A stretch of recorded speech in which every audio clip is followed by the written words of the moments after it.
President-elect Donald Trump is already stirring concerns and driving market volatility ahead of his return to the White House. Industry leaders and experts share their insights on Trump's economic agenda.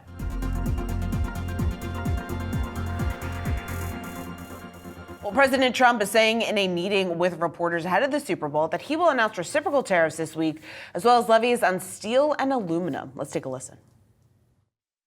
I'll be announcing probably Tuesday or Wednesday at a news conference reciprocal tariffs, and very simply, it's if they charge us, we charge them. We'll also be announcing steel tariffs on Monday.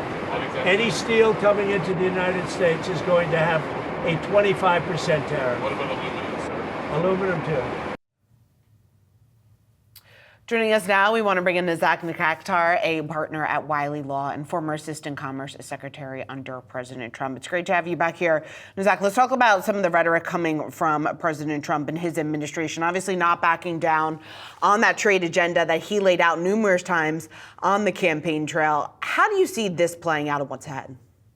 Yeah, hi, great to be with you. The president is making good. I mean, he on his campaign trail, he vowed over and over again to impose tariffs on a wide range of U.S. imported goods into the United States, including steel and aluminum. And remember, from his first administration, he had imposed tariffs because of massive overcapacity. Overcapacity hasn't gone away, even though the Biden administration rolled back some of those import restrictions. So President Trump is back in the office, understands that overcapacity has not gone away, and is reimposing those tariffs where have been rolled back. And so what is the pass-through economically here? What should the U.S. be expecting as these tariffs and a tit for tat is likely to also be expected on the back end of that? Yeah, I mean, it's fascinating. When economists traditionally assume, I'm an economist too, they traditionally assume a pass-through, a full pass-through. But just a couple of years ago, the U.S. International Trade Commission conducted a study of President Trump's 232 tariffs, including the additional 301 tariffs, and found that the impact on inflation was infinitesimal, if anything at all. So we're finding that the producers or importers are not passing through the full cost of the tariffs. And in many instances, China, remember, it's all China's source of overcapacity. China's been dropping prices so as to not displace itself from U.S. markets. And so after that, the enforcement of whatever deal is netted out here, how swiftly do we ultimately start to see some of the elements of whatever that deal was? Because we had a deal that was on the table right before COVID between the U.S. and China, but because of the pandemic, actually kind of following through on that became a little bit more of a gray area. Yeah, so the key aspect of the analysis for the Trump administration and what they've been analyzing over the last few weeks is twofold, right? The volume that's coming into the United States and the prices of the steel and aluminum that's coming into the United States. And to the extent that those are distorted, the volumes are high, the prices continue to be low, that's weakening the domestic industry, right? And these are not just low prices because foreign producers are more efficient. These are anti-competitive, distortive low prices. So they're going to be looking at, and then they've calibrated, as before, we took many measures and used economic modeling to calibrate the appropriate level of tariffs to have the maximum impact on addressing overcapacity while minimizing the impact on U.S. consumers. They're doing that again, I am certain. Have we only seen a very small part of his trade agenda, do you think, so far? This is a core centerpiece of his trade agenda. And as the president mentioned on the plane, too, the notion of non-reciprocal trade is a huge irritant to him.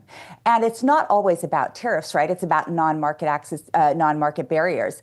The USTR conducts studies every year about foreign countries' unfair trading practices. And so to the extent that the president wants to address this big irritant of non-reciprocal unfair trade, he has plenty of ammunition through the USTR's, United States Trade Representative's annual studies to tackle that. I have no doubt in my mind that he's going to be tackling that next because he's been singularly focused on the imbalance in trade caused by unfair, non-reciprocal trading practices by U.S.'s trading partners. We were taking a look at some of the companies pre-market that are moving on the back of these announcements. Cleveland-Cliffs was one of them. Cleveland-Cliffs has already reported earnings as well, where the company was optimistic about the prospect for tariffs because it would actually they believe be beneficial to their business and the amount of reliance that they would then see flow into their own demand. How much of that do you expect to play out for the U.S.-centric manufacturers, and how swiftly?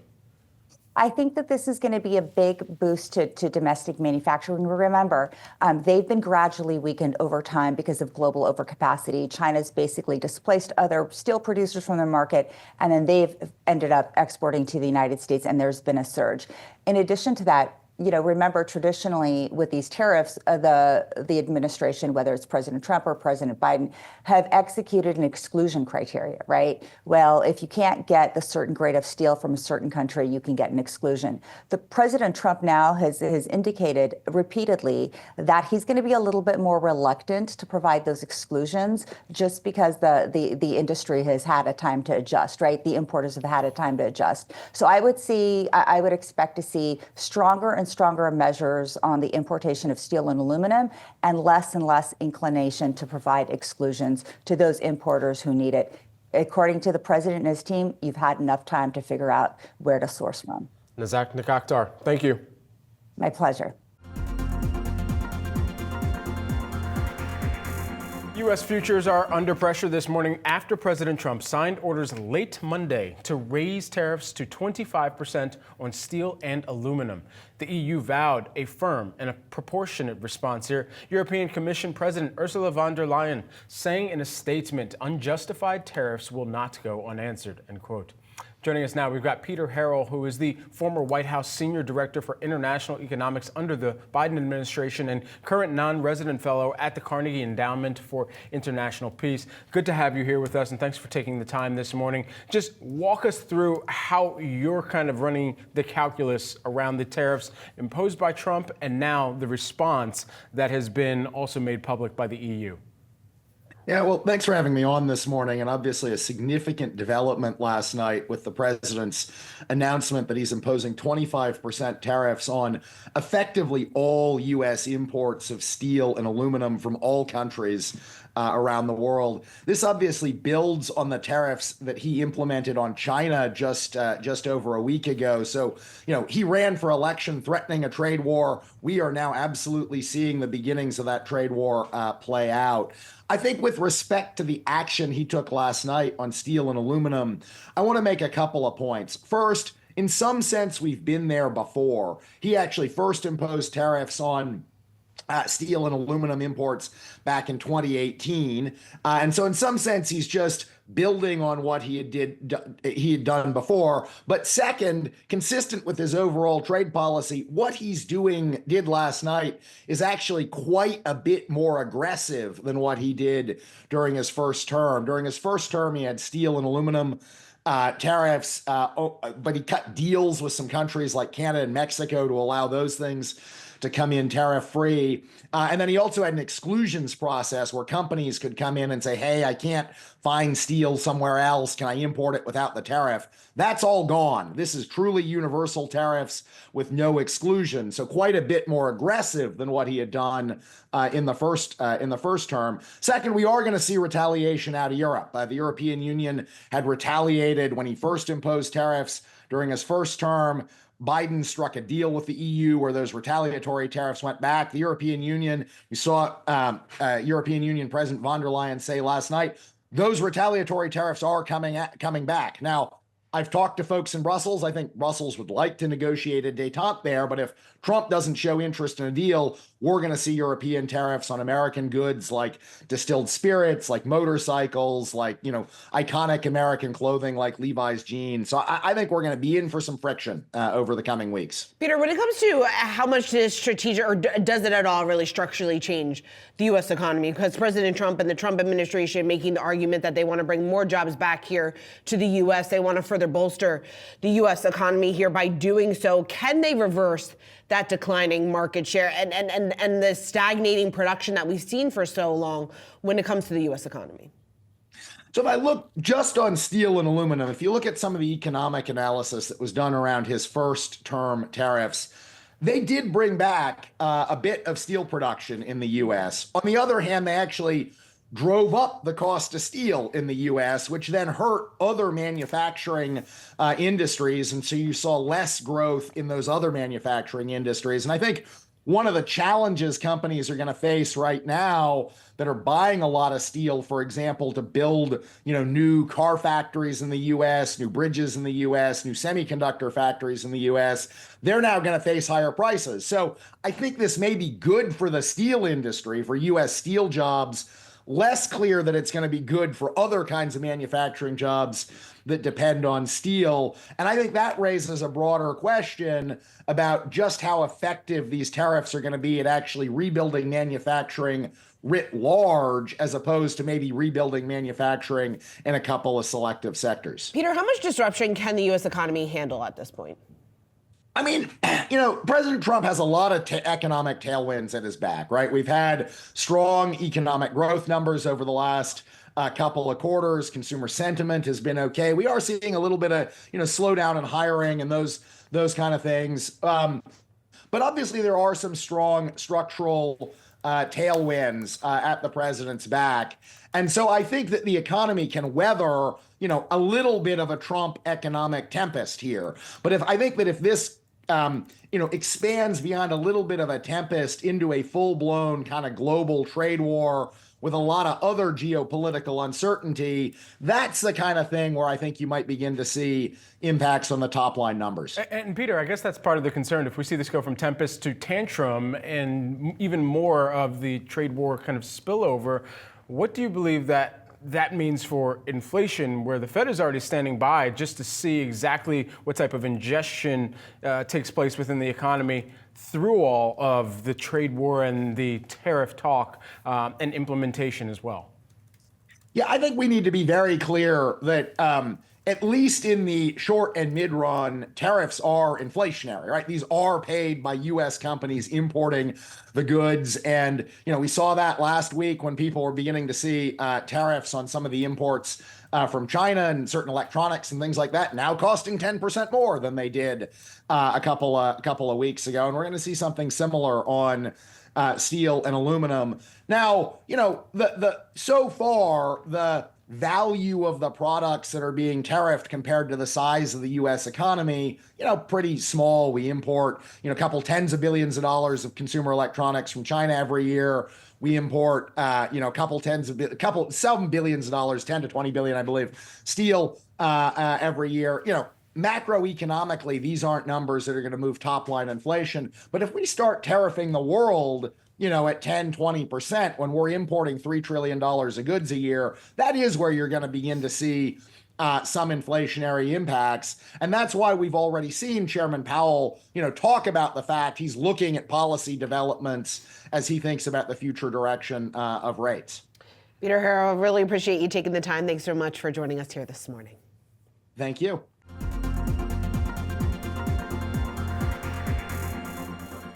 Well, the Trump administration is reportedly looking to consolidate bank regulators without going through Congress. According to a report from the Wall Street Journal, President Trump's team is discussing plans to collapse the functions of the FDIC into other regulators. The FDIC was created in response to thousands of bank failures nearly 100 years ago. It insures depositors for certain account types up to $250,000 at more than 4,500 member banks. It also supervises financial institutions for safety and for consumer protection. It's funded by insurance premiums the banks pay. Joining me now to discuss the potential change, Bill Isaac, former FDIC chair. Bill, we always tell people, look for accounts that are FDIC insured. What could a potential consolidation look like and mean for consumers? Well, I hope that what's been rumored is not going to come to pass. I think it would be a serious mistake to decide to get rid of the FDIC or to merge it into another agency. I do think there can be some reforms made that could make some sense. For example, if I have been proposing that the controller of the currency, the FDIC, and the Federal Reserve, their workforces of examiners be merged into a single agency. But that would still leave the Fed outside of that single agency and dealing with monetary policy and so forth. And it would leave the FDIC outside of that consolidated agency, and it would be focused on making sure that the FDIC can handle bank failures. The last thing we want is to have the FDIC and the controller of the currency together and sharing responsibilities for bank failures. That's just inefficient and ineffective, not going to work. I think some consolidation could be called for here, and I wouldn't be opposed to it. But I do think that the FDIC has a very important role as an independent agency responsible for handling bank failures in a very effective and efficient way. So, Bill, talk to me about that, because supporters here would argue that bank regulation, it's too fragmented. They see some merit in consolidation, just like you just said. What should that consolidation sort of look like in your view without sort of combining these agencies and softening the FDIC as a result? Well, what I have proposed is that the Federal Reserve get out of bank supervision, and the controller and the FDIC get out of day-to-day bank supervision, and the controller of the currency be given responsibility for bank supervision for the three agencies, and then the FDIC would maintain responsibility for handling bank failures and taking enforcement actions where banks are not behaving properly. I do think that the FDIC needs enforcement authority and to oversee what the controller of the currency is doing. If these changes were to go through, how do you think banks would read that, and what would they do in response? Well, I think if what I described happens, I think the banks would soon learn to live with it, and I don't think it's a big issue and a big problem. I do think that if the FDIC is neutered, i.e., it doesn't have any authority anymore, I think that would be a serious problem, and I do not recommend that.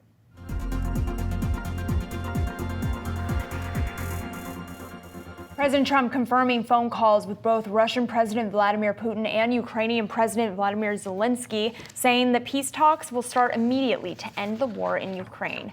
What would an end to the war mean for investor sentiment and also energy trade? Should we see a lifting of sanctions on Russia? Joining me now to discuss, we've got General Wesley Clark, the chairman and CEO of Wesley K. Clark and Associates. General, great to speak with you. Thanks for making time. Given your experience in negotiations here, what can you tell us about what these negotiations might start to look like here? Well, I think there's going to be a lot of give and take, and I think the Ukrainians and the Europeans are going to demand to be involved. Obviously, there's going to be some back and forth between the United States and Russia. That's inevitable in this case. The Europeans are going to they're going to step up to this because they know that their security is really on the line here. I think they are heeding what the administration is saying, what Secretary Hegseth said yesterday about the fact that they've got to do more. They've got to take the lead in this in helping Ukraine defend itself. And when I talk to the Ukrainians, of course, they all know what was said yesterday, and they're determined to make it work, and they're determined to protect themselves. So there's a lot of strength in the negotiating position. Yeah, there certainly is. No, sorry for interrupting there. I just wanted to jump in because it's been interesting hearing Pete Hegseth's comments calling Ukraine joining NATO unrealistic. How do you think that could impact negotiations moving forward?